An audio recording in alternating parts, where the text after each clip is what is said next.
Ya, alhamdulillahirrahmanirrahim. Selamat bergabung bunda-bunda semuanya.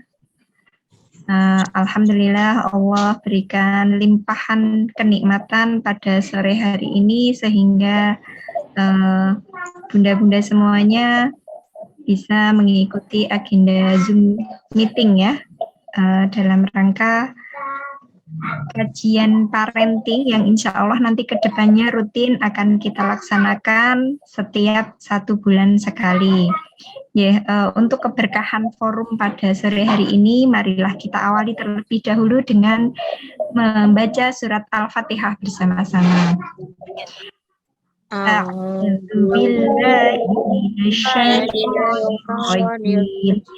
Bismillahirrahmanirrahim. Alhamdulillahirabbil alamin. Ar-Rahmanir-Rahim. Maliki yaumiddin. Iyyaka na'budu wa iyyaka nasta'in. Ihdinas siratal mustaqim. Siratal ladzina an'amta 'alaihim ghairil maghdubi alaihim waladdallin. Amin. Ya, alhamdulillah. Terima kasih Bunda semuanya. Semoga dengan kita membaca surat Al-Fatihah, acara pada sore hari ini akan bernilai dengan keberkahan dan semoga ilmunya menjadi ilmu yang kemudian bisa kita amalkan. Seperti itu. Kemudian selanjutnya materi yang akan dipaparkan oleh Ustadzah Nur Latifah. Kami mengingatkan untuk Bunda semuanya bisa mute dulu ya, tetap on kamera. Yang sekiranya tidak memungkinkan untuk on kamera, misalnya sambil ngomong adik bayi, boleh di off sementara. Silahkan di mute. Kemudian nanti untuk masuk sesi tanya jawab, boleh ditanyakan secara langsung, boleh atau boleh melalui Jabri. Jika dirasa tidak enak menyampaikan secara langsung, boleh Jabri saya, nanti akan saya sampaikan tanpa nama juga bisa, nih. Seperti itu. Untuk selanjutnya Us Latifah sudah siap ya, Us Latifah ya? Insyaallah siap. Alhamdulillahirabbil alamin. Bagaimana kabarnya Us Latifah di sana? Alhamdulillah. Saya Bu. Alhamdulillah sehat ya Us ya? Alhamdulillah sehat. Alhamdulillah sehat ya. Untuk selanjutnya saya serahkan langsung ke Us Latifah. Monggo silahkan Us Latifah bisa memulai kajian pada sore hari ini. Terima kasih. Dengar Ibu? Terdengar ya Ustadzah? Terdengar, alhamdulillah Us terdengar. Alhamdulillah beralamin, asyhadu an la ilaha illallah wa asyhadu anna Muhammadar Rasulullah. Allahumma sholli ala Muhammad wa ala ali Muhammad. Rabbi shrahli sadri wa yassirli amri wahlul 'uqdatam min lisani yafqahu qawli, amma ba'du.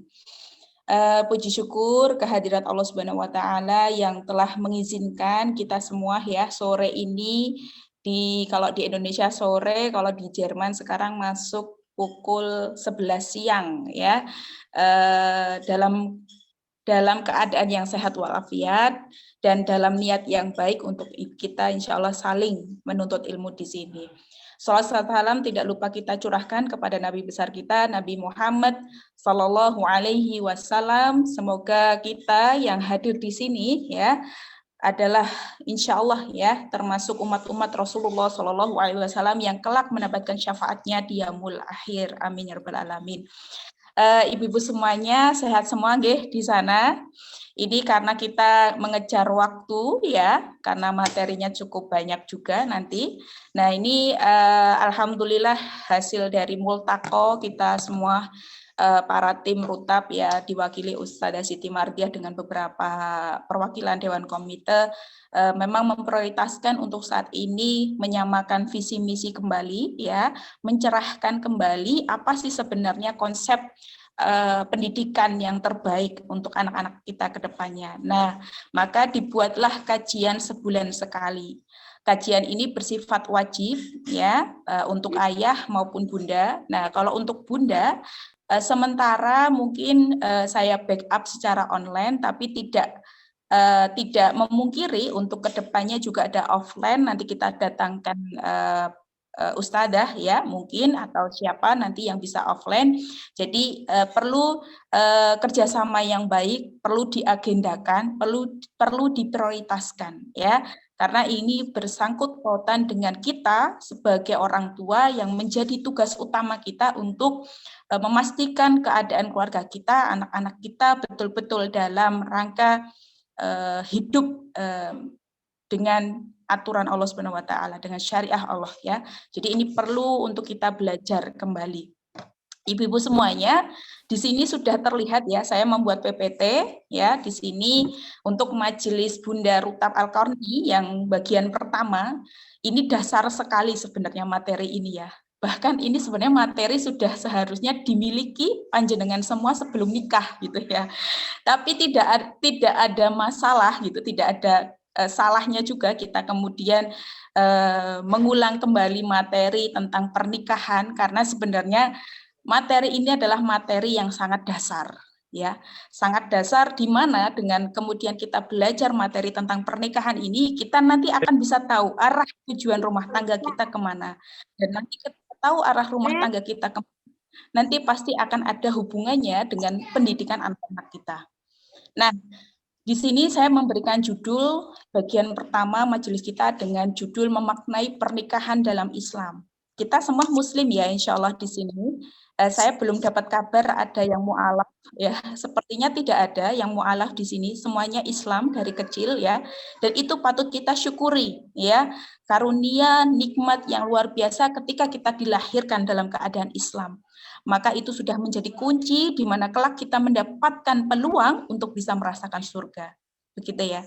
Jadi sedikit iman tauhid begitu ya. Kita yakin Islam ini adalah agama yang lurus, agama yang benar. Ini adalah kesempatan kunci di mana kita akan diberikan kenikmatan surga. Insya Allah. Meskipun nanti pasti kita tidak pernah tahu apakah kita akan mencicipi neraka sedikit atau tidak, tapi kita berdoa semoga tidak ya. Kita pengennya masuk langsung tanpa hisab gitu ya. Tapi menuju surga itu butuh ilmu. Ya, bahkan sebuah hadis mengatakan kalau pengen masuk surga salah satunya dengan menuntut ilmu. Karena menuntut ilmu adalah jalan menuju surga. Nah, lanjut ibu-ibu semuanya.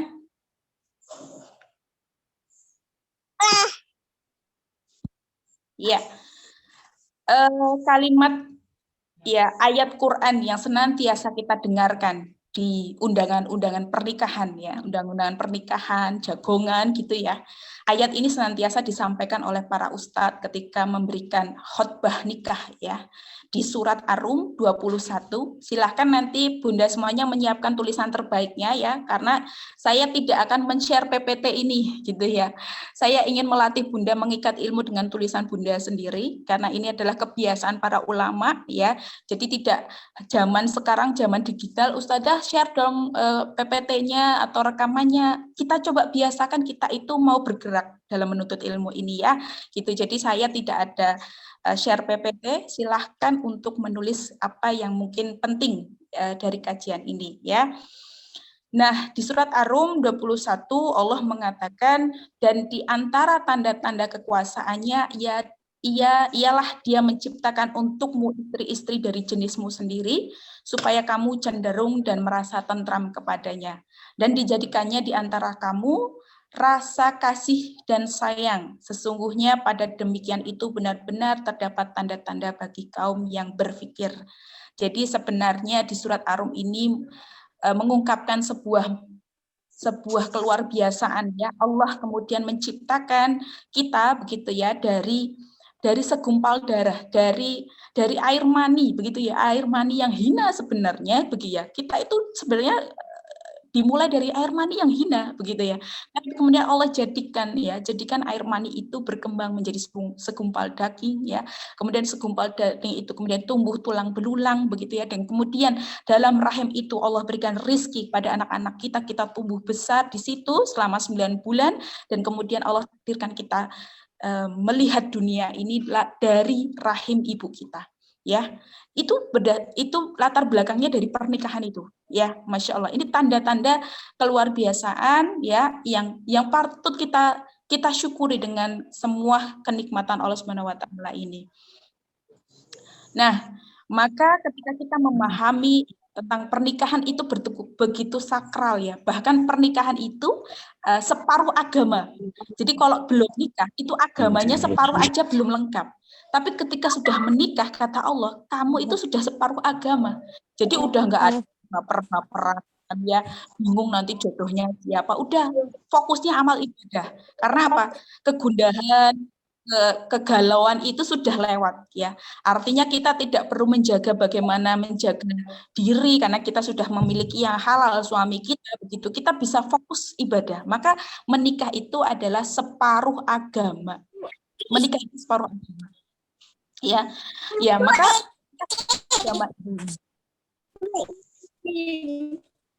ada yang belum di-unmute sebentar.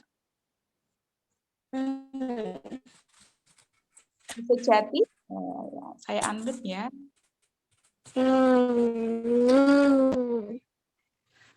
Mohon di-mute.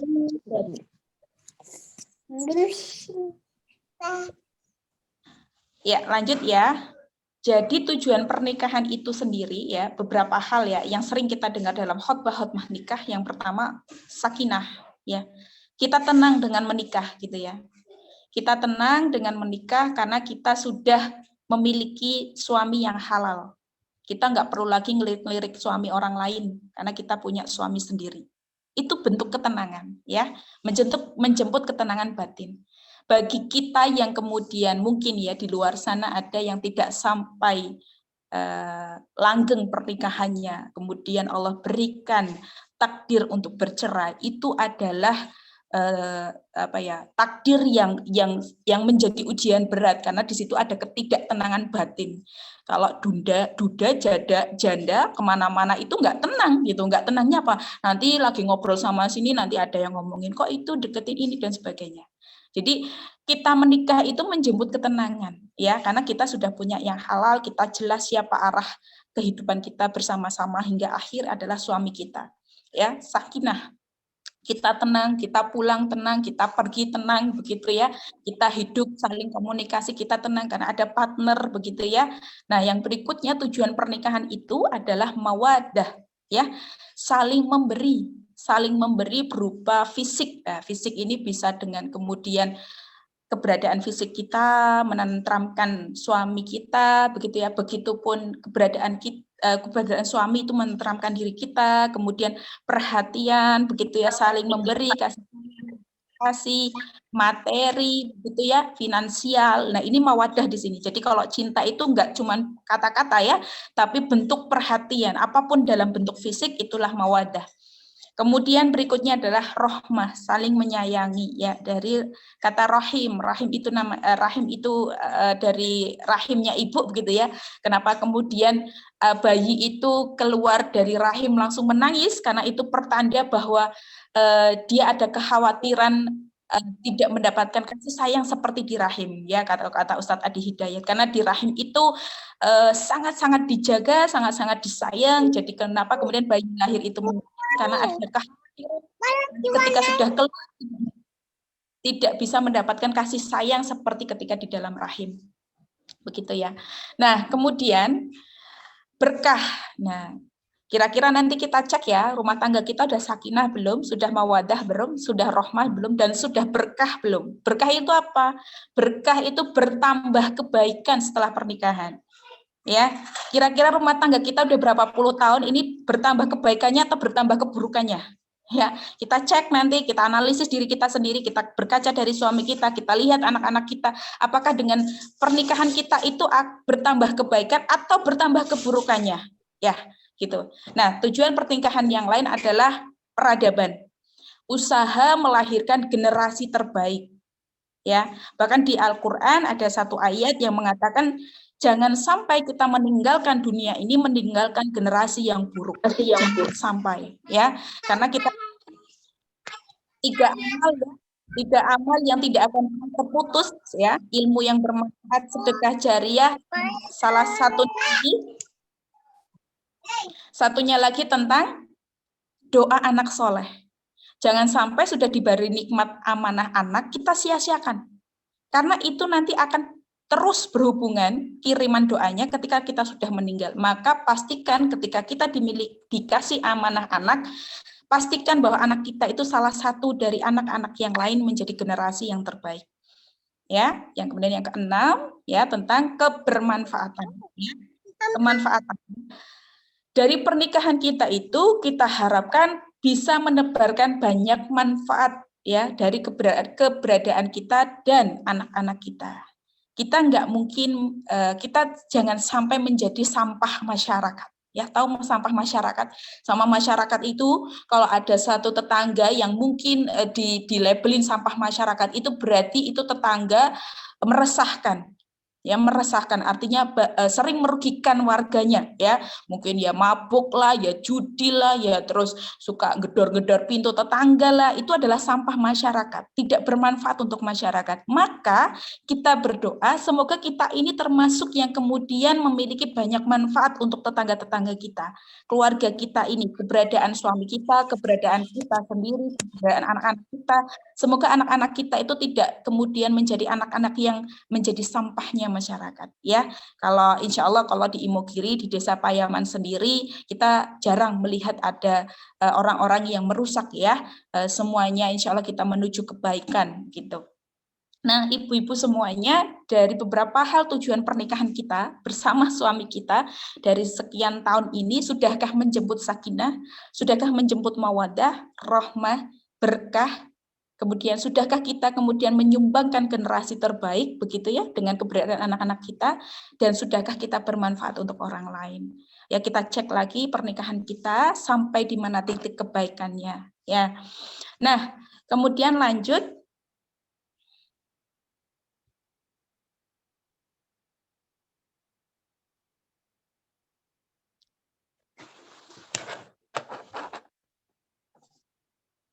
Sebentar.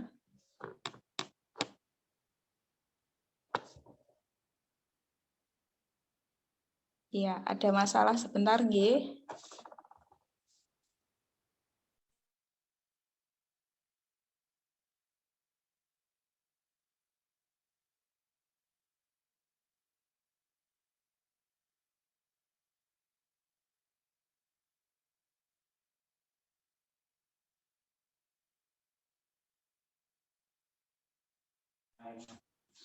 Ya, selanjutnya ya bagaimana menjemput kebaikan pernikahan. Nah, ini penting ya. Kita cek lagi apakah kita sudah pada tahap ini. Yang pertama, pahami tanggung jawab suami dan istri. Ya, yang kedua, pahami tugas bersama ya sebagai garda terdepan ya menyelamatkan keluarga dari api neraka. Yang ketiga, pahami ilmu mendidik anak dalam Islam. Yang keempat, pahami tentang halal dan haram dalam berumah tangga.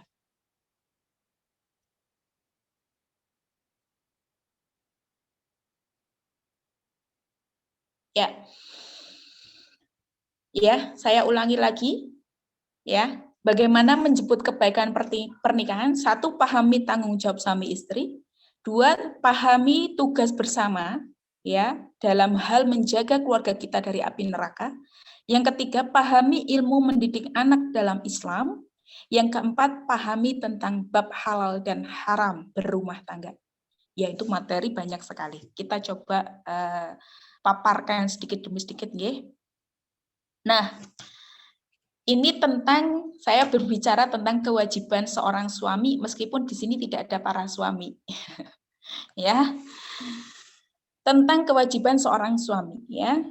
Di salah satu hadis riwayat Tirmizi ya mengatakan sebaik-baik kalian adalah yang berbuat baik kepada keluarganya sedangkan aku adalah orang yang paling berbuat baik pada keluargaku. Jadi Rasulullah itu sebenarnya contoh para suami yang terbaik untuk keluarganya. Jadi kalau suami-suami mau jadi suami yang baik bagi istrinya, maka harus mencontoh Rasulullah Shallallahu Alaihi Wasallam. Karena hadis Tirmizi ya pernah disampaikan Rasulullah bersabda, saya ini yang terbaik dengan keluarga saya. Nah, apa saja kewajiban para suami gitu ya? Kewajiban suami dalam Islam yang pertama yang harus kita ketahui adalah memberi nafkah. Ya. Nafkah ini adalah bentuk qawamah ya. Jadi kalau laki-laki yang tidak bisa memberi nafkah, maka qawamah, sifat kepemimpinannya itu tidak bisa mencapai pada kesempurnaan kepemimpinannya. Ini bagian penting dan bagian yang paling utama. Karena ketaatan kita sebagai istri akan terlahir ketika pemimpin kita, suami kita mampu memberikan kewajiban yang pertama ini, nafkah. Maka tidak heran banyak perceraian yang terjadi karena apa? Karena sama-sama bisa punya mencari nafkah, sama-sama tinggi. Ada kemudian ceritanya ini seorang dokter ya. Seorang dokter dapat perawat gitu ya. Nah, dokter ini gajinya lebih tinggi gitu ya.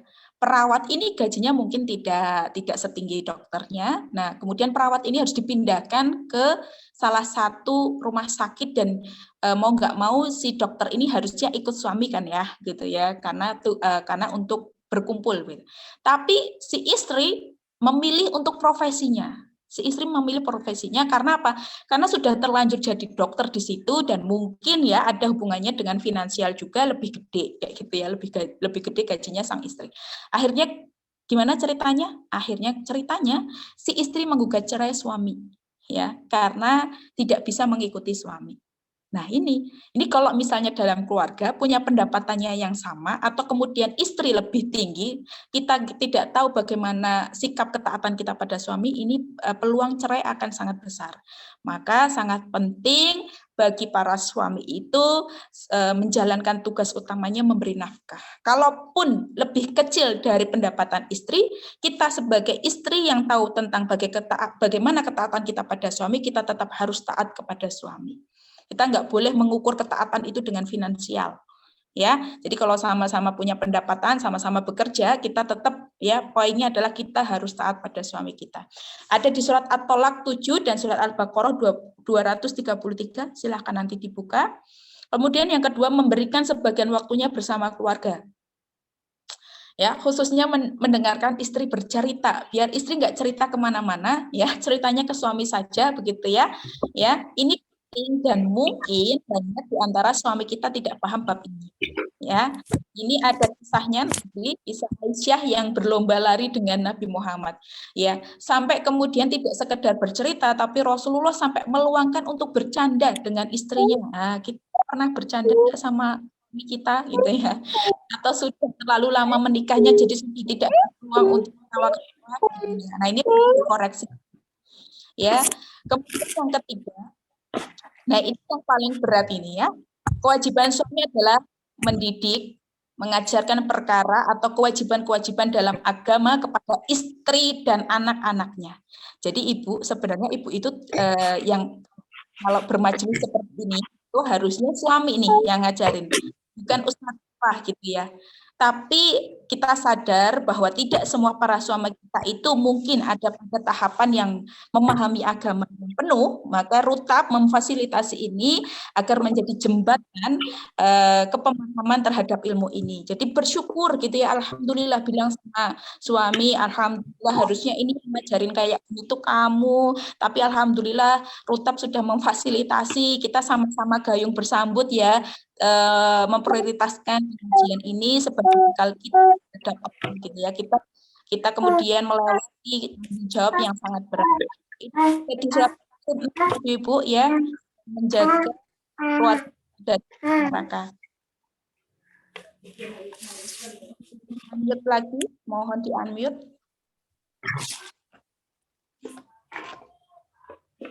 Ya, selanjutnya.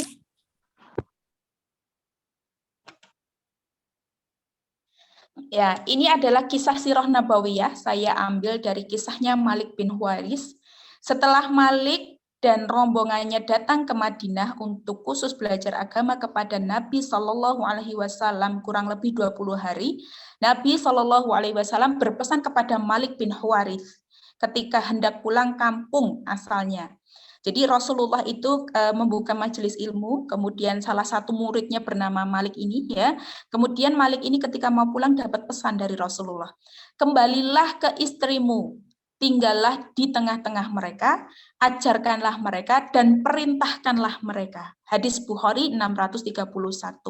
Ya, jadi betapa sangat luar biasanya ketika Rasulullah mengetahui ada suami yang sedang belajar ilmu agama, maka ketika pulang itu dipesenin sama Rasulullah, kamu mau pulang, kamu nanti jangan lupa ajarin ke istrimu, ke anak-anakmu, dan perintahkanlah mereka dengan ilmu-ilmu ini. Itu, jadi berat sekali tanggung jawab seorang suami dalam hal agama. Ya, kemudian maksud dari kalimat ajarkanlah mereka berkaitan dengan kata ajarkanlah mereka ini adalah para suami berkewajiban mendidik istri tentang kewajiban-kewajiban yang berkaitan dengan agama seperti dalam perkara sholat, menutup aurat, adab berbicara dan keluar rumah, mendidik anak sesuai syariat dan perkara agama lainnya seperti pemahaman darah haid dan nifas. Ibu-ibu semua udah paham tentang bab darah haid nifas, kapan mau bersih, ini kapan. Kalau saya 15 hari keluar darah terus, ini darah haid atau darah istihadah ya Ustazah, atau darah penyakit ya Ustazah, bagaimana tata cara mandi bersihnya ya.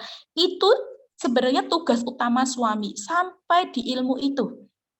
Ya, sampai di ilmu haid dan nifas itu harusnya tanggung jawab seorang suami untuk bisa menjelaskan. Nah, maka betapa pentingnya peran suami terhadap ilmu agama ini di surat At-Thaha Allah mengatakan dan perintahkanlah kepada istrimu untuk mendirikan sholat dan bersabarlah kamu dalam mengerjakannya. Ya, jadi kalau sudah ada ayat yang mengatakan untuk kita meminta para suami mendidik istri dalam hal sholat, maka sholat itu meliputi toharoh, sholat itu meliputi bacaan Al-Qur'annya harus betul sesuai tajwid, ya. Sholat itu perkara tentang haid dan nifas. Nah, itu banyak sekali ilmunya, ya.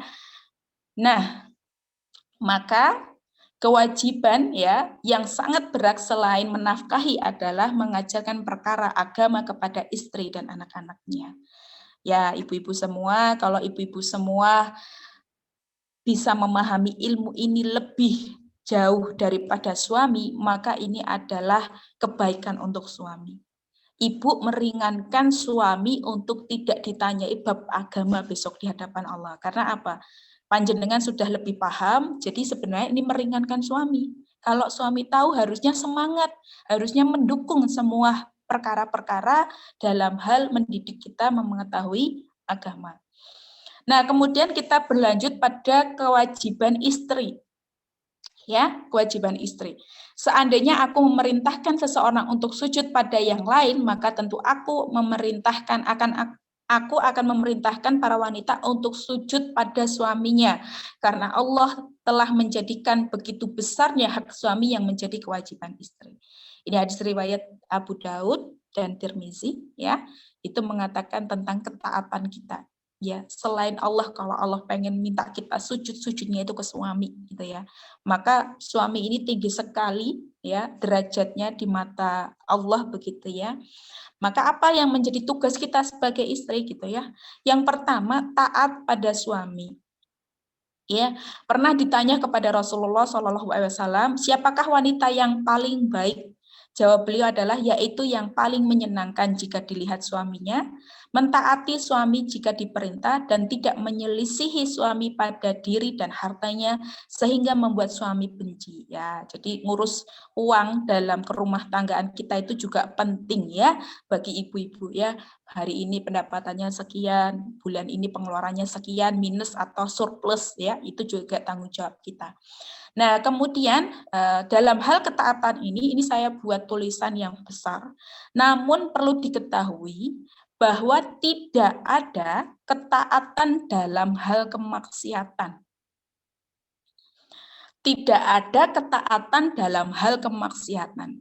Kalau suaminya minta, Bu, nggak usah jilbaban aja, biasa aja, soalnya saya juga biasa aja Islamnya gitu ya, nggak boleh ditaatin. Karena itu kemaksiatan, kan menutup aurat wajib ya. Contoh dalam perintah tidak boleh berjilbab, kemudian berhias menor di depan laki lain-lain gitu ya, tidak boleh sholat, tidak boleh belajar Al-Quran, maka hal ini tidak boleh ditaati.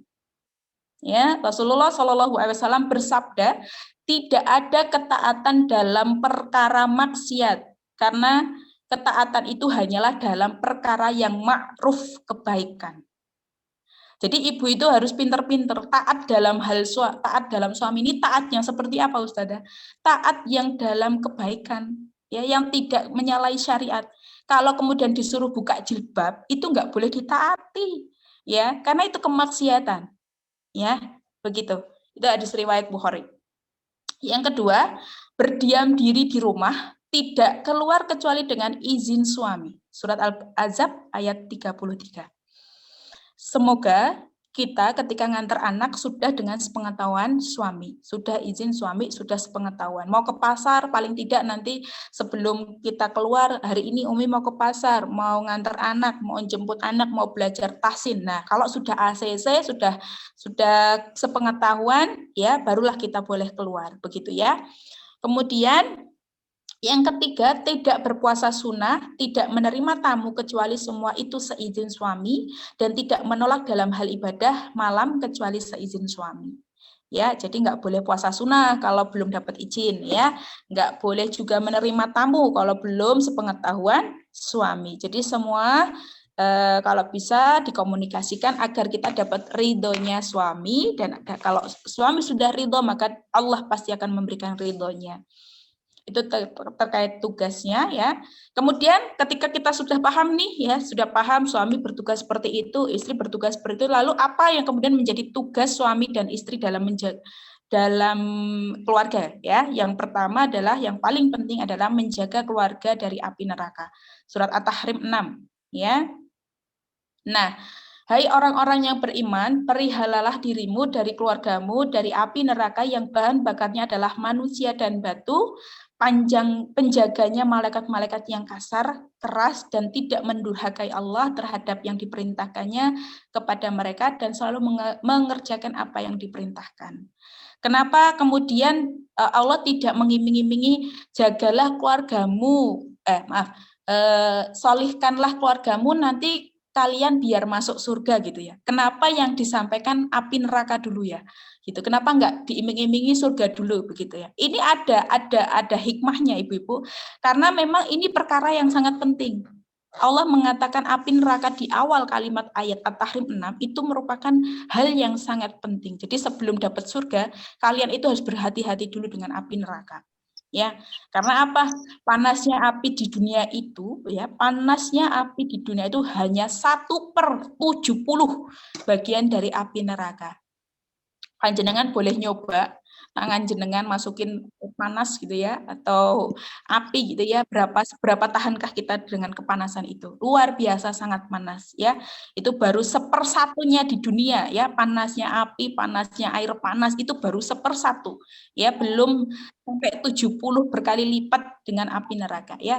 Bahkan ada hadisnya ya, api yang dinyatakan oleh Ibnu Adam adalah 1 bagian dari 70 bagian dari panasnya api jahanam ya.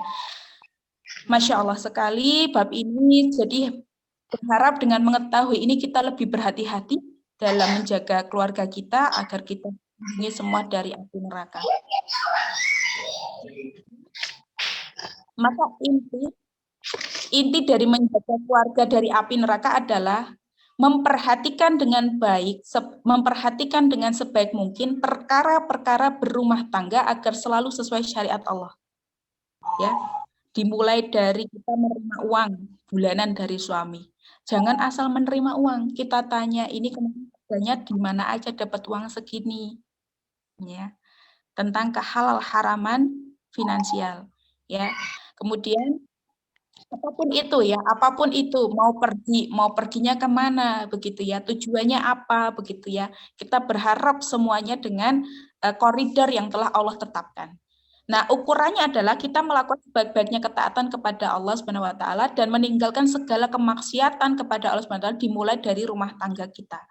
Ya, kita tidak perlu memikirkan orang lain terlebih dahulu kalau memang kita sendiri merasa sangat kepayahan terhadap rumah tangga kita, ya.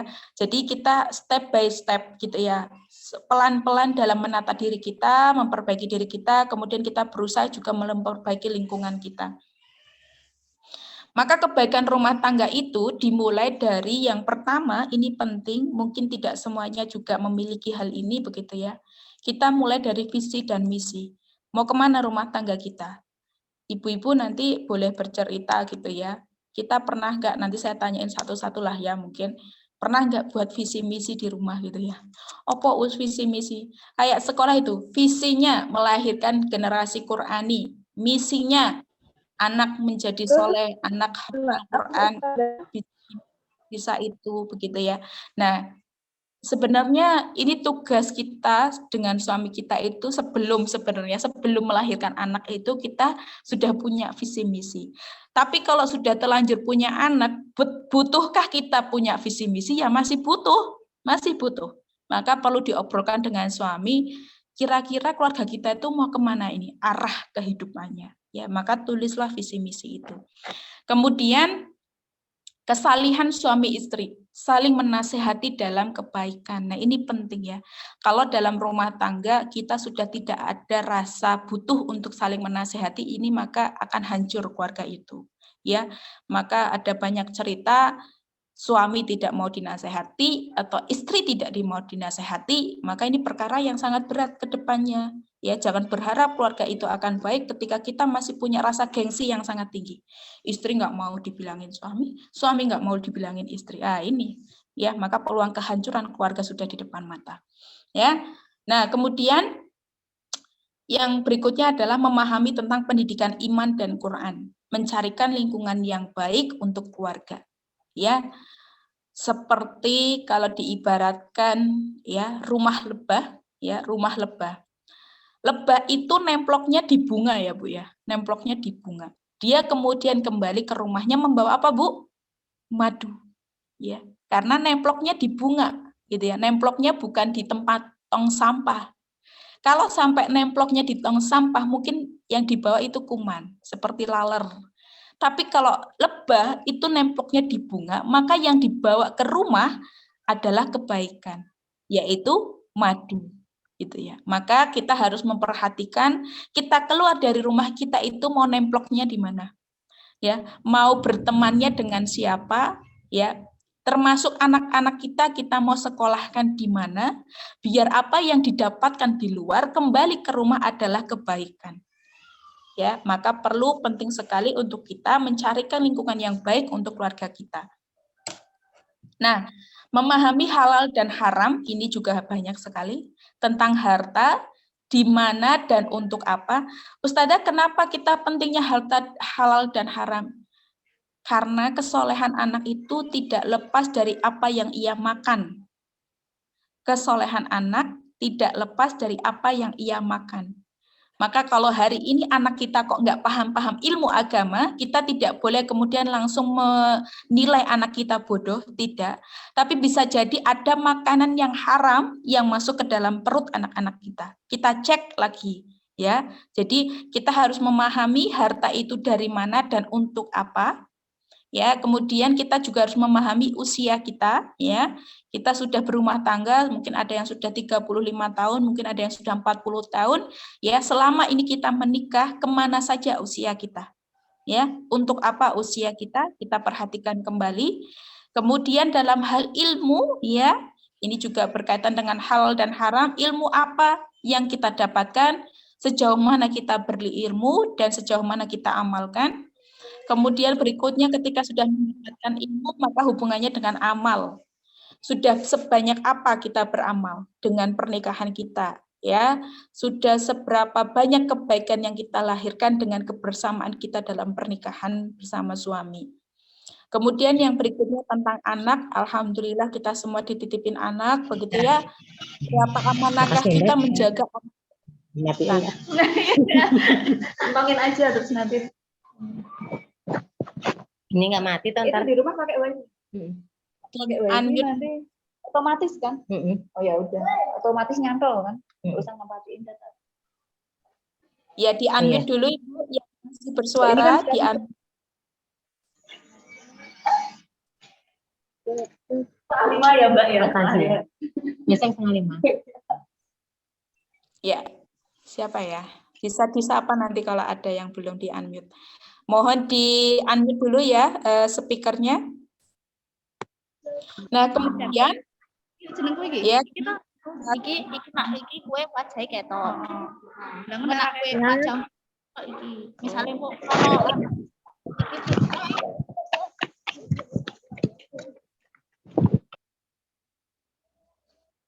ya sudah. Lanjut ya. Kemudian sabar dan syukur penutup dari segala ikhtiar kebaikan keluarga kita. Ya. Jadi tidak ada perkara dalam kehidupan rumah tangga kita itu yang sia-sia.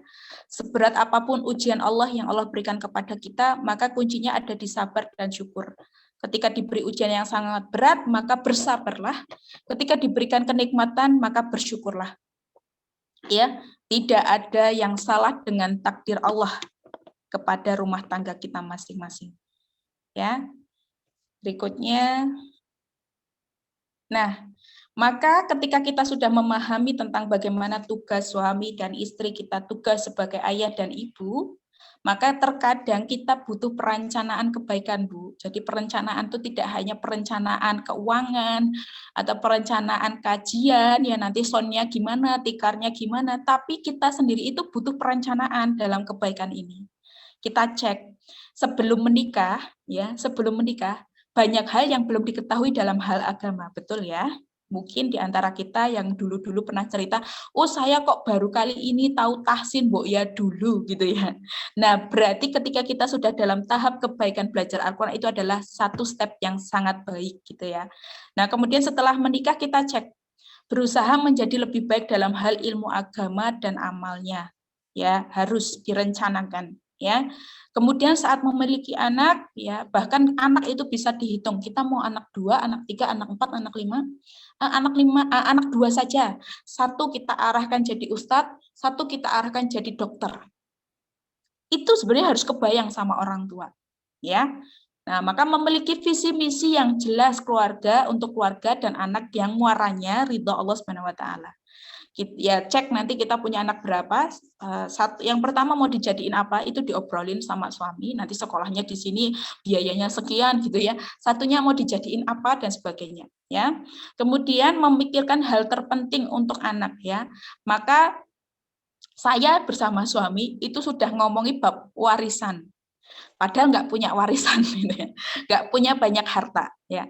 Tapi di sini warisan yang terbaik yang Rasulullah ajarkan adalah berkenaan dengan warisan ilmu. Rasulullah pernah mengatakan, saya tidak mewarisi harta, tapi saya mewarisi ilmu.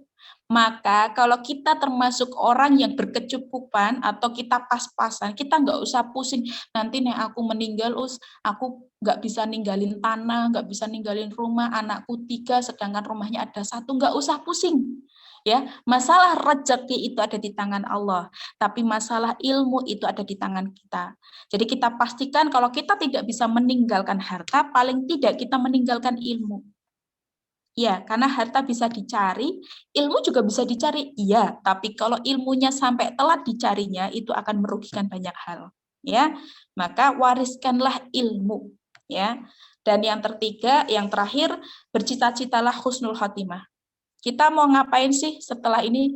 Saya sudah punya anak 2, nanti mungkin 3, 4, atau 5, terus anak-anak saya besar menikah, terus saya punya cucu, terus ketika saya sudah tua mungkin saya sakit, terus muaranya kemana? Ya, kalau tidak menghadap Allah, itu semua akhir dari kehidupan kita. Maka cita-cita tertinggi itu bukan dokter, cita-cita tertinggi itu bukan punya tanah yang banyak, cita-cita tertinggi bukan punya toko yang banyak, bukan. Tapi cita-cita tertinggi kita adalah kita husnul khotimah. Karena tidak ada satupun yang akan kita bawa, kita hanya membawa amal-amal kita. Maka menjadi sebuah akhir tujuan hidup mulia adalah ketika kita menutup mata dalam keadaan beramal salih. Nah, selanjutnya ini ada satu video, silahkan didengarkan ibu-ibu semuanya. Terdengar tidak Kalau ya? saat ini ada orang sudah berumah tangga, maaf, belasan tahun. Sebentar.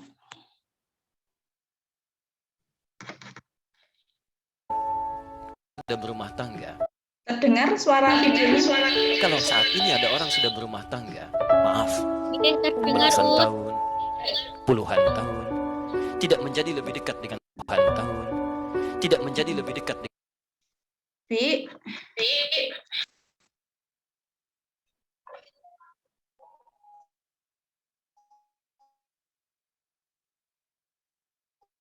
Allah Subhanahu wa Ta'ala, ada yang salah dalam rumah tangga. Kalau saat ini ada orang sudah berumah tangga,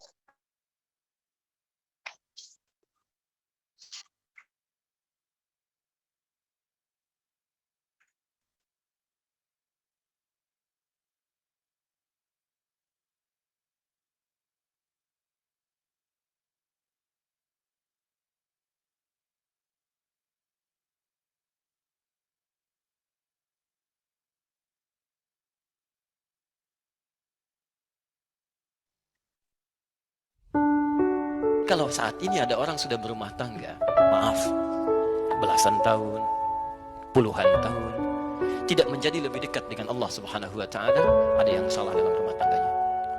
Ada yang keliru. Kalau sebelum menikah rajin ke masjid, setelah menikah jadi putus ke masjid, sudah terdengar ada yang belum, keliru Bu? dalam rumah tangganya.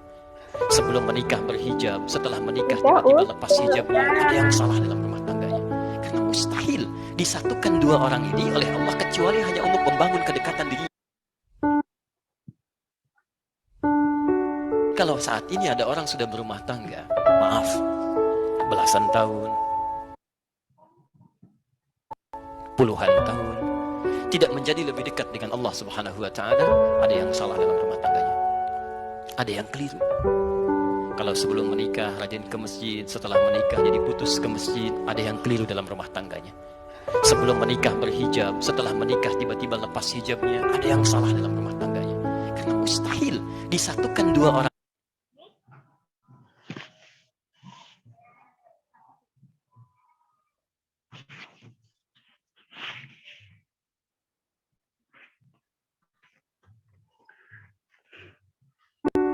Kalau saat ini ada orang sudah belasan tahun, puluhan tahun, tidak menjadi lebih dekat dengan Allah.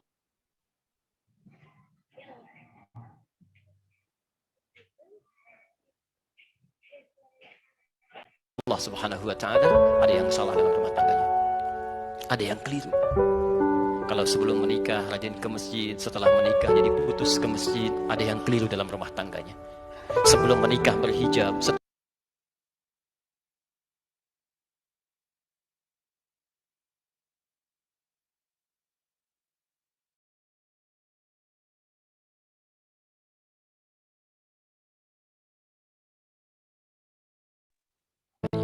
karena mustahil disatukan dua orang ini oleh Allah kecuali hanya untuk membangun kedekatan dirinya dengan Allah Subhanahu wa Ta'ala. Kalau sudah dekat dengan Allah, yang lain-lainnya mengikuti. Ya, hati-hati nanti kita turunkan tuh ya. Nanti kita turunkan setelah sampai bahasan pembagian tugas suami istri.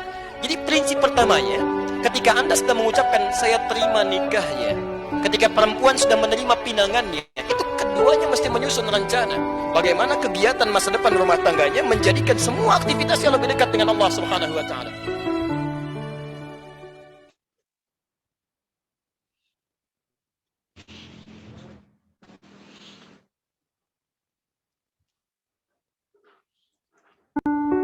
Kalau saat ini ada orang sudah berumah tangga, maaf, belasan tahun, puluhan,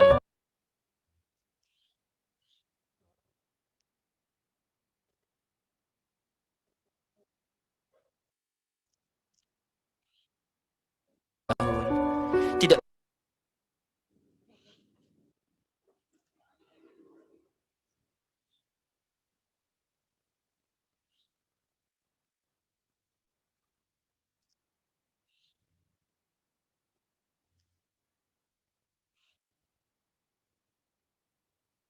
puluhan tahun, tidak menjadi lebih dekat dengan Allah Subhanahu wa Ta'ala.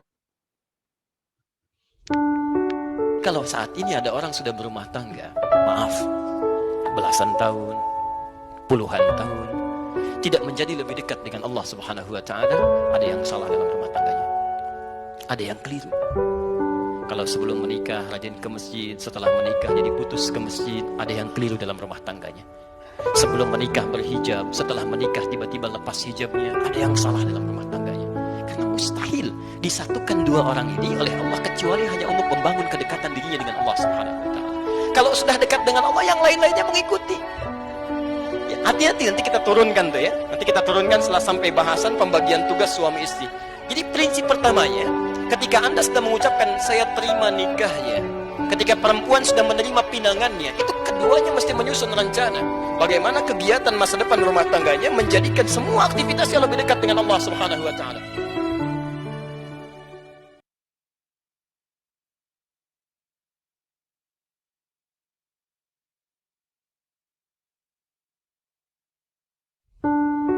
Kalau saat ini ada orang sudah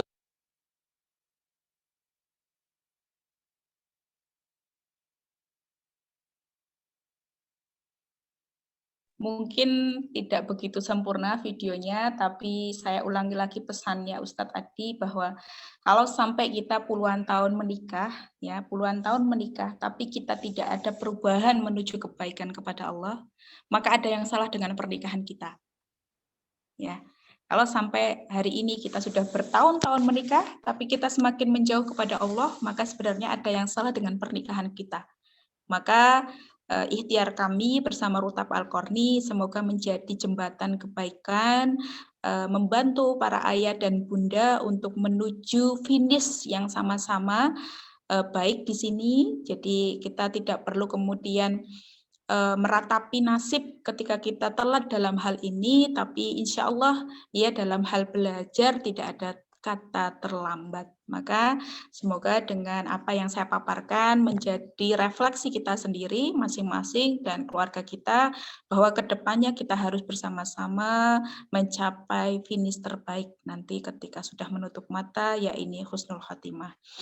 Nah, nanti sebelum nanti ada tugas saya berikan dulu ke MC, kita tanya jawab dulu ya kepada Ustadzah Siti Mardia, saya persilahkan.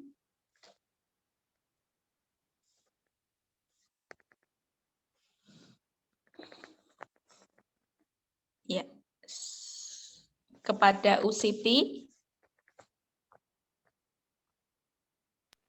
Ya, mohon maaf lupa saya tidak unmute. Jazakillahu khairan katsira. Terima kasih atas pemaparan materi yang telah disampaikan oleh Ustadzah Nur Latifah. Sangat bermanfaat sekali Ustadzah, dan monggo saya yakin akan ada banyak pertanyaan ya dari bunda semuanya. Silahkan bisa langsung disampaikan, bisa di-unmute dulu atau bisa dituliskan via chat, atau kalau misalnya sekiranya malu untuk menyampaikan langsung boleh japri saya, nanti insya Allah saya sampaikan. Monggo silahkan bunda.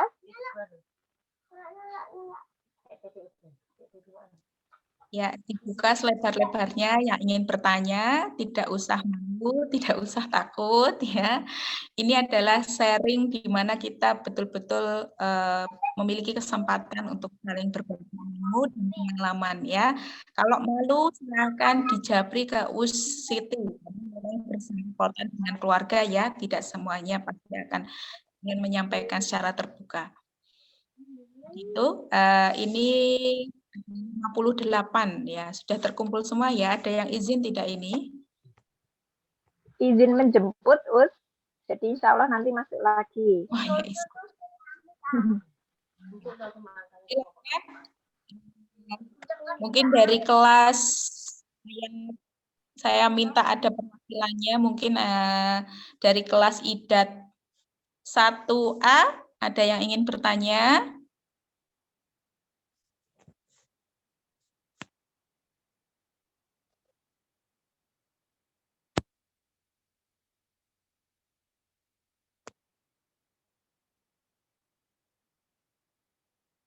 Tidak ada. Yang kelas 1B, IDAT 1B. Ya. Assalamualaikum Ustadzah. Waalaikumsalam warahmatullahi wabarakatuh. Iya, izin bertanya ya Ustazah, ini gini,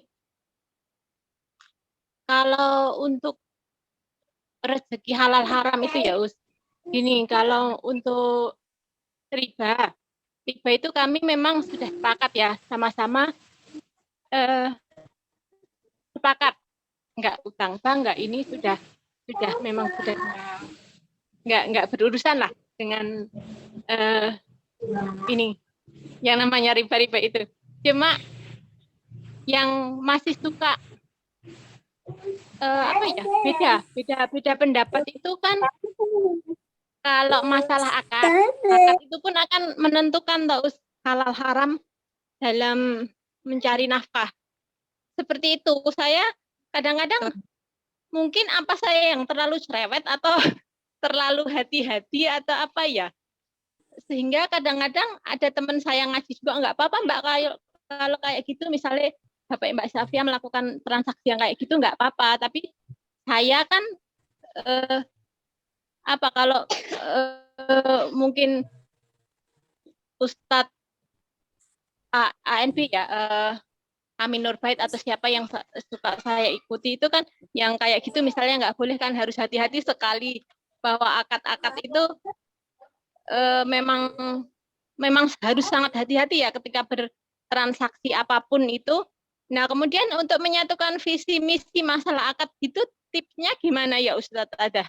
Misalnya untuk bisa sama-sama kita kajian dengan satu Ustadz yang mungkin sama gitu loh, agar tidak ada perbedaan dalam menyikapi suatu transaksi gitu. Itu saja Ustazah. Ya sudah. Ya, terima kasih Bunda saya sudah menangkap pertanyaannya. Maka terkait harta itu memang harus hati-hati. Apalagi kita sudah berumah tangga, harta yang kita miliki itu ada hubungannya sekali erat bahkan ya dengan kebaikan kesolehan anak-anak kita. Kalau misalnya tadi disampaikan sudah tidak riba, tapi kita masih perlu hati-hati dalam akad. Ya, termasuk ketika saya misalnya di rumah ada yang menitipkan uang untuk utang, pasti saya akan tanya, akadnya untuk apa Bu? Akadnya untuk atau akadnya untuk SDM sumber daya-nya? Pasti nanti saya gimana baiknya Ustazah gitu. Nah, ini perlu gitu ya. Saya sarankan akadnya untuk tanah saja ya, biar jelas gitu ya. Tapi kalau untuk akadnya ini karena apa? Karena memang sangat tidak boleh dalam Islam kita itu ketika menerima sesuatu meragukan akadnya. Akadnya meragukan itu enggak boleh. Ya. Jadi jatuhnya pada hukum syubhat ya maksudnya. Kita yang ragu-ragu itu enggak boleh. Ya. Misalnya nih Pak Afri kan dosen ya. Kalau dosen itu nggak cuma selain gaji pemasukannya, tapi juga ada hibah penelitian. Jadi kan kalau ngurus penelitian itu ada sisa-sisa uang ya, itu pasti saya akan tanya ini akadnya gimana. Akadnya itu sebenarnya nggak boleh kalau masuk kantong sendiri. Ya sudah, berarti nggak boleh masuk rumah. Berarti ini dikasihkan ke mahasiswa yang lain untuk pengembangan penelitian yang lain. Misalnya seperti itu. Padahal itu harta halal ya, artinya tidak riba, tidak apa, tapi akadnya tidak jelas, maka itu jatuhnya haram. Ya. Nah, untuk ini, maka kita perlu khusus mendatangkan ustadz yang faqih dalam hal perakatan jual beli ya. Nanti ada ustadz Mujiman itu bagus ya, Mujiman itu bisa sekali membahas bab ini. Semoga kedepannya mungkin nanti kita akan selang-seling untuk nanti orang yang ahli dalam ilmu ini, Ustadz Mujiman itu berkaitan tentang pemasukan harta keluarga. Nah nanti kita juga akan membahas di bab akad. Begitu ya, apalagi nih, maaf ya, kalau dari kita ya. Sangat setuju sekali ya, insya Allah ya Ustadz Mujiman cukup ini untuk babakan muamalah, dan itu saya kira untuk kajian parenting ayah sangat perlu ya ya. Terima kasih Ustazah. Iya karena kadang-kadang ya masih jadi Iya. Dan itu pun kadang-kadang kalau di saya memang harusnya kayak gini loh Pak, enggak kayak gini udah nggak apa-apa.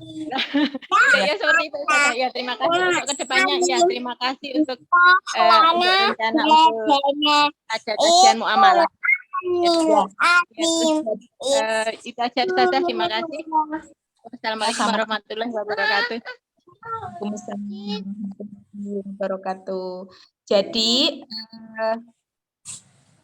apalagi mohon maaf ibu-ibu yang banyak profesinya jualan online, ternyata itu luar biasa sekali materinya. Saya dulu pernah jualan online, Bu. Maaf ya, ini saya cerita pribadi. Kemudian saya ketika mendapatkan ilmu dari Ustadz Mujiman, saya banyak istighfar dan saya banyak bertobat karena saat itu saya tidak paham terkait itu. Jadi misalnya, nih saya suka jualan online, saya jualan buku nih ya, jualan buku. Nah, kemudian dari harga reseller itu sekian, tapi untungnya tuh sedikit banget kalau dari reseller, paling 7.000 Pak ya.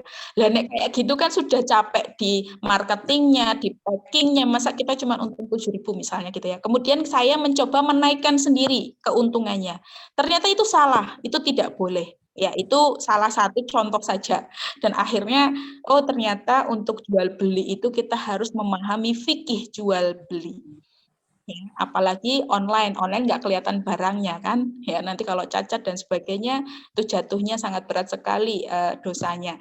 Ya nanti semoga ini menjadi masukan yang sangat baik dalam bab harta. Nanti kita akan coba mendatangkan ustadz khusus berkenaan tentang halal dan haramnya harta yang masuk di keluarga kita, apalagi untuk para suami dalam hal mencari nafkah.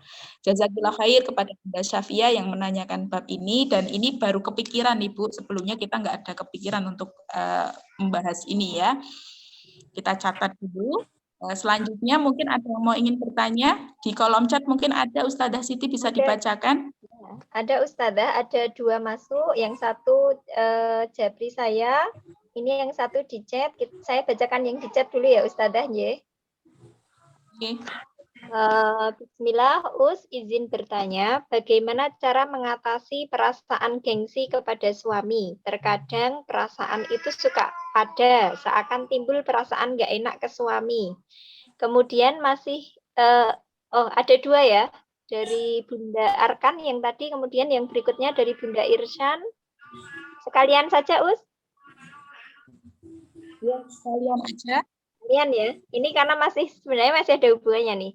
Ustadzah, bagaimana mendidik diri agar pintar membuat rencana atau planning untuk keluarga dalam menuju tujuan keluarga seperti yang dipaparkan tadi? Karena kemampuan membuat planning masih belum mencukupi. Demikian Ustadzah. Bisa dijawab dulu? Yeah. Yang pertanyaannya ketika gengsi. Nah, ini sebenarnya di awal pernikahan kita harusnya sudah punya kesepakatan dalam hal saling menasehati. Jadi sama-sama sudah kesepakatan, lapang hatinya. Ketika kita salah kita diingatkan. Itu harus punya kesepakatan dulu. Itu akan lebih enak. Kalau tidak ada kesepakatan, takutnya setiap kali apa yang kita ingin ingatkan, terus udah menolak dulu, mungkin nanti malah jadi berantem dan sebagainya. Nah, salah satunya, kalau memang tidak bisa secara langsung untuk saling mengingatkan, karena mungkin gengsi, nggak enak, pekewuh, ini caranya dengan membuat grup. Ini nanti ada sebenarnya, tapi sudah ditanyakan nggak apa-apa. Jadi silahkan sekarang ini membuat grup yang membernya cuma suami dan istri. Kalau saya diberikan judulnya Nabi ya. Ketika saya sudah ingin mengingatkan suami, tapi suami kok nggak paham-paham, saya tinggal ngirim aja itu kajian apa, Ustadz Adi, kajian siapa, nanti saya, ayo Pi, udah dicek belum tadi yang di grup. Nah, biasanya seperti itu. Itu cara untuk mengantisipasi rasa nggak enak kalau kami menjelaskan langsung, bisa dikirim gitu. Tapi terkadang mungkin suami itu bisa ngecek, bisa enggak. Kalaupun ngecek, belum mesti ada respon, ya kan? Nah, maka perlu kita itu membuka diskusi dan obrolan kita. Makanya itu tadi kok gini loh, maksudnya membangun komunikasi itu nggak usah malu-malu sama suami. Tadi gimana gitu ya, kita ngobrol gitu kan. Jadi kita mungkin makan di mana sambil ngobrol, tapi sepakat ya, nggak boleh marah loh, nggak boleh marah. Ini untuk kebaikan, untuk kita dan anak-anak kita. Jadi kalau udah kayak gitu enak nanti ke depannya ya. Salah satu solusinya kalau pengen menghilangkan rasa gengsi terhadap suami dan ingin memberitahu ini itu bisa dengan buat grup WA. Dan nanti di follow up dilanjutkan dengan diskusi ngobrol santai. Dan harus ada kesepakatan, nggak boleh marah, nggak boleh emosi. Kemarin udah dapat kajiannya Ustadz kan, saya juga dapat kajiannya Ustadz Latifah, kita sama-sama pengen baik toh, yuk bismillah, gitu ya. Jadi itu salah satu caranya. Kemudian yang ketiga, bagaimana cara membuat planning. Nah, nanti bolehlah kapan-kapan saya buatkan contohnya ya. Jadi planning rencana itu kita seperti sekolah gitu ya, ngobrol sambil nulis, kita mau kemana Bi, kita pengennya masuk surga apa neraka, ya surga. Nah di surga berarti kita turunkan, kita gimana cari hartanya, insya Allah sudah halal ya kerja di sini, halal. Kalau ada yang bingung tapi masih ragu-ragu, maka ditanyakan.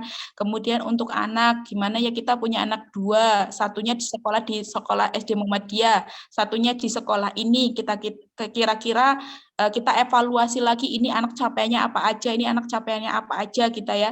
Terus nanti kita ini kan, jadi kalau saya nih buat kesepakatan jadwal harian. Jadi nanti kita ada sholat bersama, tahajud bersama, kemudian duha harus gantian, buka Al-Quran di depan anak itu sampai ditulis gitu ya. Terkadang kalau tidak ditulis, jadi kalau udah ditulis, udah disepakati bareng-bareng gitu ya, itu enak gitu. Mau ngingetin tuh enak kan sesuai kesepakatan. Ini waktunya udah duha, papa duha dulu ya di depan anak-anak, nanti gantian mamah gitu ya. Nah, terus habis maghrib, kesepakatan kan kalau habis maghrib kita mau baca Quran paling enggak 15 menit, yuk udah selesai, HP-nya ditaruh dulu semuanya, anak diajak duduk bareng kita semua baca. Nah, itu rencana-rencana yang sebenarnya sepele tapi perlu dituliskan dan disepakati biar menjalankannya sama-sama enak. Kalau nggak disepakati, tidak ditulis bersama, nanti ayo ngaji, diem masih megang HP suaminya, ayo ngaji, kan merasa tidak ada kesepakatan kita, ya kan? Kalau ada kesepakatan, kita berusaha untuk menjalankannya bersama-sama. Ya, nanti coba saya contohkan, insya Allah saya kirim nanti contohnya bagaimana. Ya, itu lanjutnya Ustadzah. Ya, ini ada pesan masuk Ustadzah. Saya bacakan untuk yang pesan WA dulu, ya.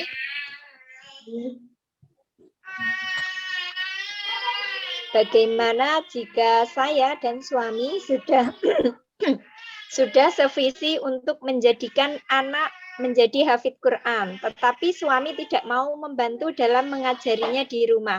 Nah, cara merayu suami agar mau ikut serta membersamai Ananda belajar di rumah bagaimana, Ustadzah?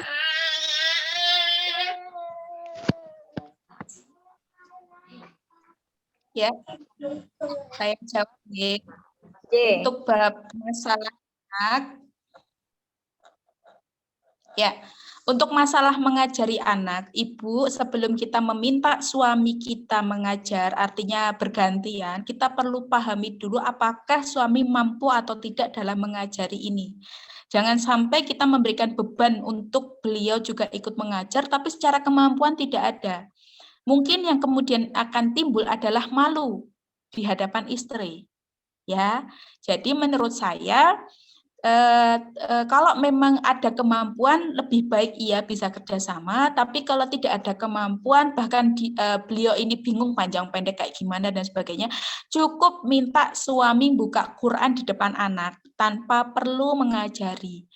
Jadi tugasnya hanya mencontohkan saja ngaji di depan anak, memberikan keteladanan sholat di depan anak, begitu itu sudah bagus. Tapi kalau memang ada kemampuan dan pengen juga bergantian, maka tadi ada kesepakatan, kita ngobrol bareng. Kalau udah, jadi yang pertama itu lapang dulu hatinya.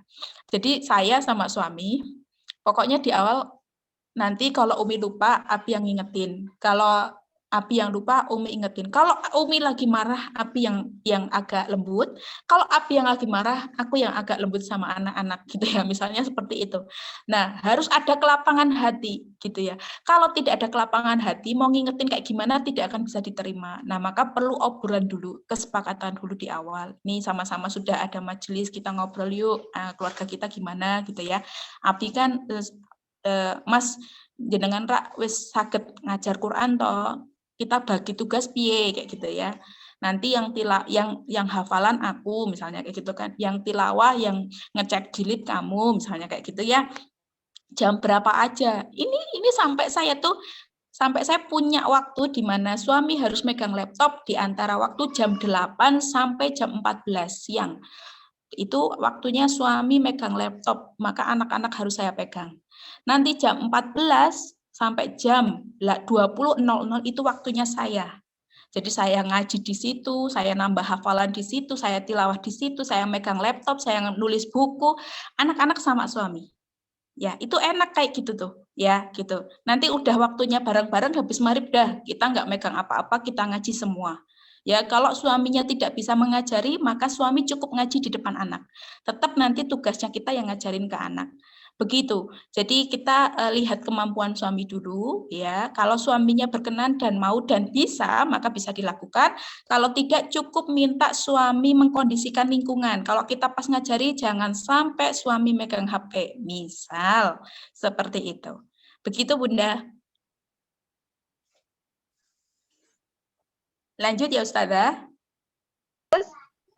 Dilanjutkan, nggih. Ini ada chat yang masuk dari bundanya Mas Ziko ya, Bu Reni.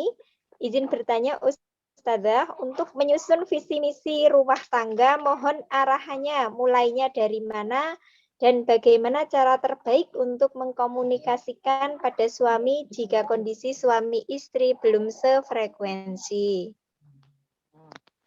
Ya. Maka Hampir sama dengan yang tadi. Ya, sebelum visi misi, yang pertama harus dilakukan adalah menyamakan frekuensi. Usahakan. Jadi, tapi suami saya memang betul-betul nggak ngeh dalam hal ini, Ustazah. Jadi nggak punya semangat gitu, yang punya semangat saya. Paling tidak kita menyampaikan niat kita. Jadi kalau suami belum bisa diajak bareng-bareng, paling enggak suami ACC dengan niat baik kita. Ya, misal contoh, istri ini semangat sekali anaknya jadi soleh, tapi suaminya tuh nggak ada semangat gitu, biasa aja soleh ya nggak apa-apa, nggak soleh juga biasa aja, yang penting sholat misalnya kayak gitu ya, gitu. Nah, maka dalam hal ini kita ngobrol dulu sama suami tentang ini boleh nggak anakku nanti tak jadikan dia bisa lebih dekat sama Quran, mungkin kalau bisa sekolah di sekolah yang nanti bisa menghafal Quran, pengennya kayak gini, Papa ACC nggak, seneng nggak gitu ya. Ya silahkan Bunda, yang penting mah anak baik gitu ya, misalnya kayak gitu. Tapi yang penting itu urusanmu, aku ACC sih terserah gitu ya, misalnya kayak gitu kalau cuek sekali gitu ya. Nah itu udah enak kalau kayak gitu ya, jadi udah enak. Yang penting sudah dikomunikasikan dulu ya. Maka habis itu baru kemudian ketika sudah mendapat ACC, berarti ini ya, kalau misalnya ACC minta tolong nanti kalau pas waktunya habis maghrib, kita nggak boleh megang HP dulu ya, biar nanti anak-anak ngaji dulu, Pak, gitu misalnya kayak gitu kan. Ya nggak apa-apa berapa menit, 10 menit aja wes gitu. Ya kayak gitu. Nah, tapi bapaknya itu tetap cuek, artinya tidak punya kepedulian yang lebih dari itu, tapi itu sudah lebih baik. Gitu ya. Jadi yang pertama sebelum buat visi misi ya, sebelum nanti aku pengen ini nanti jam segini gini, jam segini gini ya, kayak gitu ngomong ke suami, kita ngobrol dulu, suami seneng, suami punya apa ya, paling tidak mengizinkan tidak. Kalau parahnya kalau tidak mengizinkan itu yang berat gitu ya. Artinya itu kedepannya akan sangat banyak kendala gitu. Tapi kalau misalnya ya, jadi gini, suami yang belum paham agama ataupun suami yang belum bisa baca Al-Quran ataupun suami yang tidak mendukung, selama tidak menghalangi itu lebih baik. Artinya bisa sekali untuk terus melanjutkan visi misi kita. Jadi banyak kisah para nabi di mana suaminya belum soleh, tapi istrinya soleh dan melahirkan anak yang soleh, gitu ya. Jadi tidak boleh putus asa begitu, dan silahkan menuliskan visi misi itu, tapi dengan setidaknya kalau tidak sama frekuensinya tuh udah ngasih tahu lah gitu, udah ngasih tahu ke suami begitu. Ya, nanti contoh visi misi nanti coba saya contohkan ya, dan ini nanti akan jadi tugas kita semuanya. Gitu Ustazah Siti. Satu lagi Ustazah, masih ada ya waktunya ya? Masih. Ya, saya bacakan dari bundanya Mbak Amira, Mas Aiman. Nah, ini sebenarnya sama Ustazah kendalanya dengan saya di rumah. Jadi saya bacakan dulu ya. Ustazah izin bertanya, ini alhamdulillah dikaruniai rezeki anak lebih dari 2 dan jarak dekat. Nah, kendalanya kalau mau mengajari kakak sering ada distraksi dari adiknya yang masih masa bermain. Misalnya kakak baru sholat, diajak main adiknya, baru mau murojaah, terganggu adiknya begitu. Mengingat kebutuhan anak tiap usia berbeda. Nah, itu saya juga punya pengalaman pribadi, terkait dengan kakak adik yang jarak dekat itu. Dulu yang pertama itu pernah ketika sholat itu sudah bisa khusyuk kayak gitu. Nah, ketika saya ajak adiknya terlibat dalam sholat kayak gitu, ternyata malah kakaknya ikutan bermain adiknya, jadi terpengaruh. Nah, ini gimana Ustazah cara menanganinya, karena jenjang usianya pun berbeda kayak gitu. Ini sudah saya alami di Jerman, kita homeschooling full karena kakak nggak sekolah di sini, banyak pertimbangan, belum sekolah mungkin tahun depan, nggak tahu atau enggak gitu. Nah, maka caranya gimana? Sebenarnya membangun komunikasi dengan suami penting karena itulah yang menjadi nanti ringan tugas kita mendidik anak-anak kita gitu ya. Jadi kalau suami tidak bisa mengajari, paling tidak ketika kita ngajarin anak pertama atau anak kedua, itu anak yang ketiga bisa dihandle dulu sama suami kita. Itu kalau secara waktu suami sudah ada saat itu ya. Tapi kalau suami belum pulang kerja, maka kita bisa minta tolong. Misalnya nih Bu Siti kan Farhah sama Mahira gitu ya misalnya. Jadi kalau pas ngajar Farhah berarti Mahira yang disonding untuk menjaga adiknya. Misal gitu kalau ayahnya belum pulang. Kalau ayahnya sudah pulang maka libatkan ayah begitu ya. Minimal seperti itu. Sama halnya dengan saya di sini. Ketika saya sudah harus waktunya ngajarin Ibrahim, maka kalau Maryamnya tidak kooperatif, Maryamnya kemudian cemburu atau nangis, maka saya sudah tinggal manggil, Bi. Nah, itu nanti abinya langsung ngambil si kecil ya. Sama halnya ketika saya ngajarin si kecil dan kakaknya malah cemburu mungkin agak gimana dan sebagainya, tinggal panggil suami, Bi, gitu nanti dihandle sama suami. Nah, maka perlu membangun komunikasi dalam hal pembagian tugas mendidik anak ya. Kalau nggak bisa ngajarin minimal bantu mengkondisikan. Ya, apalagi anaknya 3, 4, 5, 6 gitu ya. Gitu. Nggak bisa kita handle sendiri begitu ya, apalagi anak kita macam-macam karakternya begitu ya. Gitu, dan pahami waktu yang tepat begitu ya. Jadi atur waktu Ibu-ibu semuanya. Kalau dirasa memang itu waktunya bisa full untuk anak pertama, jadi kalau bisa buat jadwal sendiri. Saya biasa buat jadwal nanti jam 8 pagi sampai jam 10 itu waktunya kakak bersama saya. Ngaji, tilawah, nambah hafalan, membaca, begitu ya. Nah, nanti setelah itu gantian kalau kakaknya selesai baru begitu ya. Ini kalau direncanakan tidak dibuat tulisan, kita akan terus-terusan seperti ini hidup kita. Nambah anak juga nggak nambah ilmu, begitu. Nambah anak kok ya tambah bingung ngelolanya, maka perlu ada menulis. Farhah jam sekian, Mahira jam sekian, si Ubay jam sekian, misalnya kayak gitu ya. Nah, akan lebih mudah lagi ketika bisa ngobrol sama suami ya. Jadi kalau bisa nih ditanya sebelum pergi itu ditanya, nanti pulang jam berapa gitu ya. Saya suka menanyakan itu, nanti jam berapa pulangnya gitu ya. Kayaknya nanti ada rapat sekian-sekian mungkin jam 7 malam. Oh ya, berarti kalau jam 7 malam paling minimal baru bisa bareng-bareng mentasmikan saja, murojaah, nggak usah megang tilawah. Kalau tilawah kan butuh ditunjuk-tunjuk ya Qur'annya, dan itu menghabiskan banyak waktu kalau nanti masih disambi banyak anak gitu ya. Oh berarti tilawahnya nanti kalau mau tidur aja pas ada bapaknya. Misalnya seperti itu. Jadi Kalau semuanya bisa kita atur sedemikian rupa, pasti bisa untuk menjalankannya. Yang paling penting adalah kita tidak kemudian mengatakan, wes lah, wes kesel, atau kemudian wes lah, wes pusing gitu ya. Nah, karena kepusingan itu sebenarnya kalau sudah ditulis tidak akan jadi pusing lagi.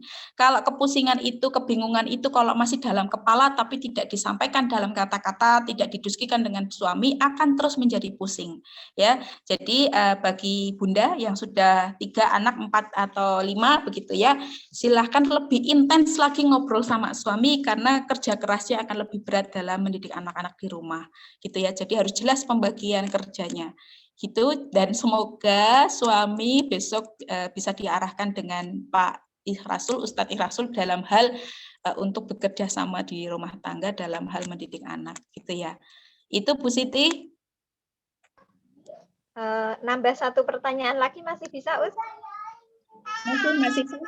Oh ya. Oh ini ternyata ada yang masuk lagi chatnya. Ada 2 pertanyaan jadinya. Ya, untuk pertanyaan yang ini yang sudah masuk dulu aja. Ini terkait harta ya, harta dalam rumah tangga. Jadi ketika istri bekerja kemudian mendapatkan hasil yang hasilnya itu sebagian diberikan kepada orang tuanya, orang tua dari istrinya ya, dari si istri, si ibu. Nah, ketika memberikan harta itu kepada orang tuanya tanpa sepengetahuan suami, itu bagaimana hukumnya, Ustazah? Langsung saya jawab nggih. Harta istri diberikan kepada orang tuanya tanpa memberitahu suami, hukumnya halal thayyiban. Ya, halal thayyiban. Ya, tapi ketika istri memberikan harta yang berasal dari suami kepada ibunya tanpa sepengetahuan suami, maka hukumnya haram.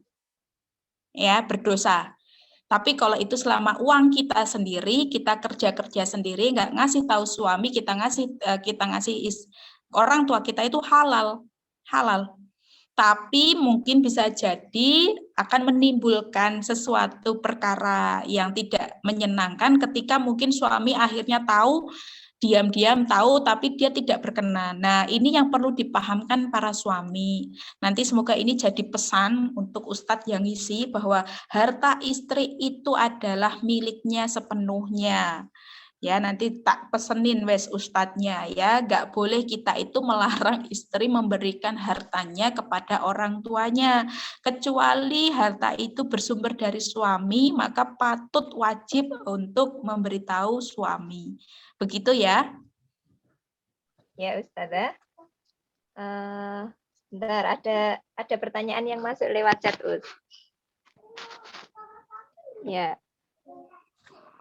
Ustazah izin bertanya, motivasi apa untuk anak agar paham pentingnya mengaji dan menghafal? Mohon contoh dialognya.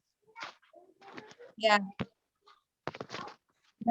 Kalau bab ini nanti kalau sudah masuk tahap membaca di Rutab Al-Qarni, kita memberikan majalah khusus melatihan membaca tentang motivasi menghafal Quran ya Bu Siti Martiah, di usia kelas Tamhidi 1 kalau tidak salah ya.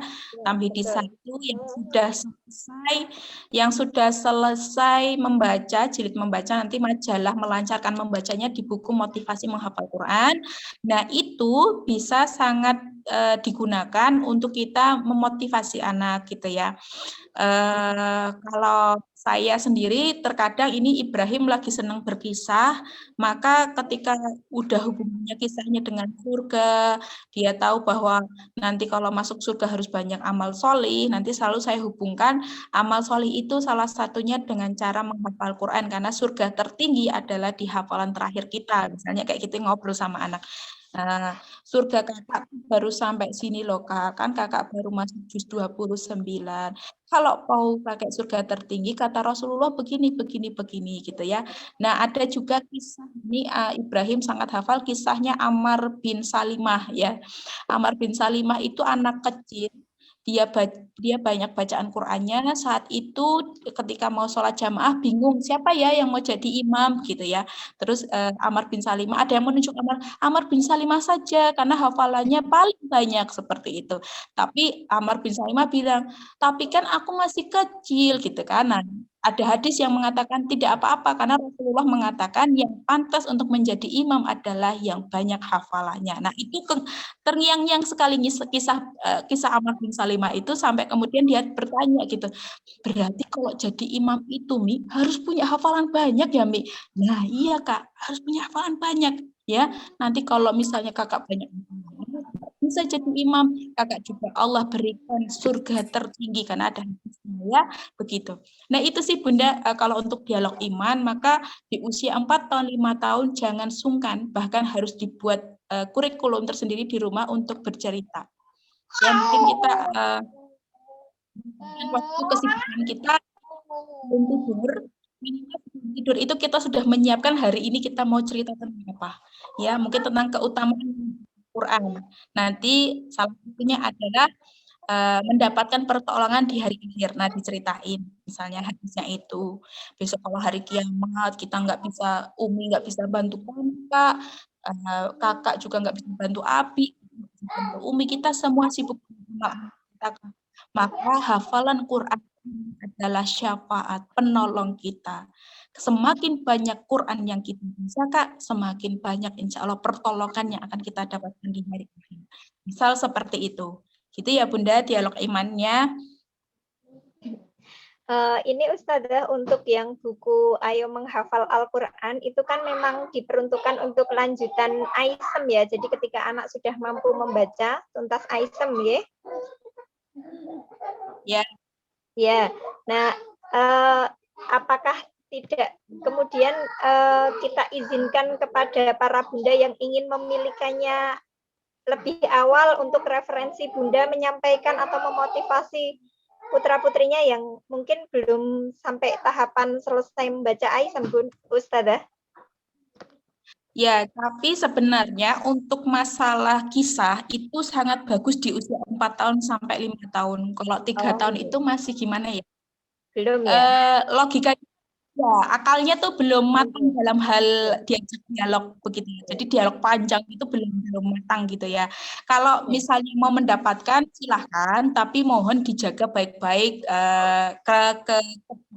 kualitas bukunya nanti kan dipakai untuk anak. Tapi kalau untuk pegangan Bunda boleh.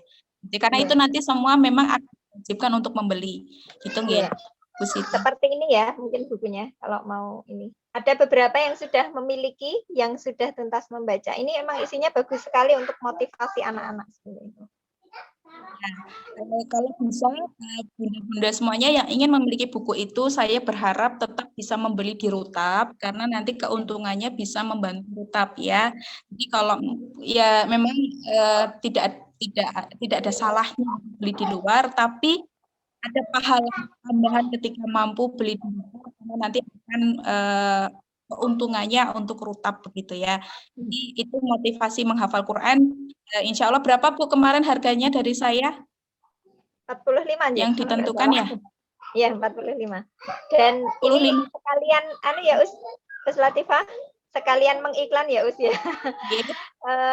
Di kantor Rutab itu sudah ada berjajar beberapa buku Dira yang kemudian bisa ayah bunda dapatkan di Rutab ya. Insya Allah untuk keuntungannya akan masuk sebagai pengembangan Rutab Al-Qarni. Jadi kembali lagi menjadi amal jariahnya para ayah bunda. Silahkan mampir ke kantor ya Bun ya. Di kantor sudah saya tata ada banyak buku yang insya Allah recommended ya, karena itu sudah diseleksi oleh Ustazah Nur Latifah. Itu. Jadi ya, memang tahap pegangan bunda, nanti sudah membaca dikasihkan ke anaknya dibawa ke sekolah, gitu nggih? Iya. Ya, ada lagi? Tidak, sudah cukup Us sepertinya Us. Saya cek WA dulu sebentar.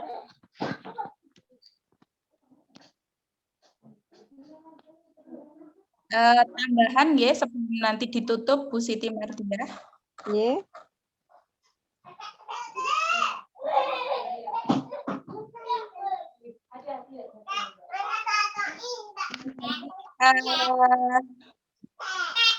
Ada tugas untuk ibu semuanya. Ada tugas untuk Bunda ya mendiskusikan dengan suami langkah kebaikan ke depan untuk komitmen dalam hal kebaikan keluarga apa saja. Ya, yang pertama tugasnya adalah membuat grup WA bersama suami ya. Silakan mau dikasih judul yang macam-macam menurut kesenangan panjenengan. Yang jelas grup WA itu sebagai jembatan untuk saling mengingatkan dalam kebaikan. Jadi buat tugas grup hanya membernya suami istri. Itu tugas pertama. Kemudian tugas kedua mendiskusikan kebaikan apa yang akan ke depan kita bersama-sama bisa melakukannya. Kemudian tugasnya nanti ya misal contoh saja misalnya kalau tadi kan planning visi misi, nah itu nanti saya berikan contohnya dulu, tapi kalau yang ini simpelnya begini, misalnya tadi saya mengatakan tugas kebaikan apa yang bisa kita bareng-bareng, nah tapi nanti ini buatnya setelah hari Minggu, setelah ayah mengikuti majelis ayah, jangan sekarang ya, nanti biar tersemangati dulu dari majelis ayah begitu ya. Nah nanti contohnya misalnya sepakat untuk setiap maghrib, misalnya, setiap maghrib membuka Al-Quran.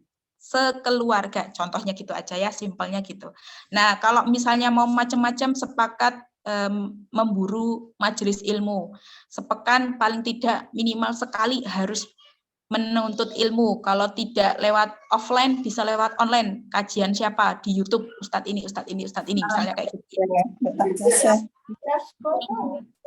Kebaikan ya keluarga kita ya. Jadi tugasnya ada dua Bu Siti, tugasnya ada dua, satu membuat grup WA, dua membuat tulisan kesepakatan kebaikan untuk kedepannya untuk rumah tangga kita. Terserah mau kebaikan apapun terserah gitu ya. Jadi ini sederhana dulu, nanti saya coba amati. Nah nanti untuk visi misi saya buatkan ya, harian biar nanti semuanya kecaan gitu ya. Kita tuh terlalu banyak gawean gitu ya. Terlalu banyak tugas. Kita kadang lupa untuk kemudian mengerjakan. Maka kita sendiri merefleksikan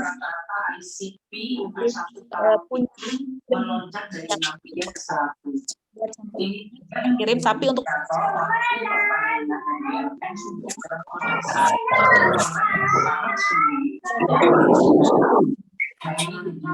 ya semua juga. Kedua, buat kesepakatan kebaikan. Sederhananya misal kebaikan yang akan dilakukan mulai hari Senin adalah ayah subuh ke masjid dengan anak-anak, ibu subuh dengan anak perempuan di rumah, misal kayak gitu. Itu baru sederhana, ya belum terlalu banyak. Itu, latihan dulu seperti itu. Nanti kedepannya akan saya contohkan buat visi misi dan jadwal harian. Begitu Ustadzah Siti dari saya. Semoga bermanfaat. Mohon maaf jika banyak kekurangan dari saya. Assalamualaikum warahmatullahi wabarakatuh. Jazakillahu khairan katsira.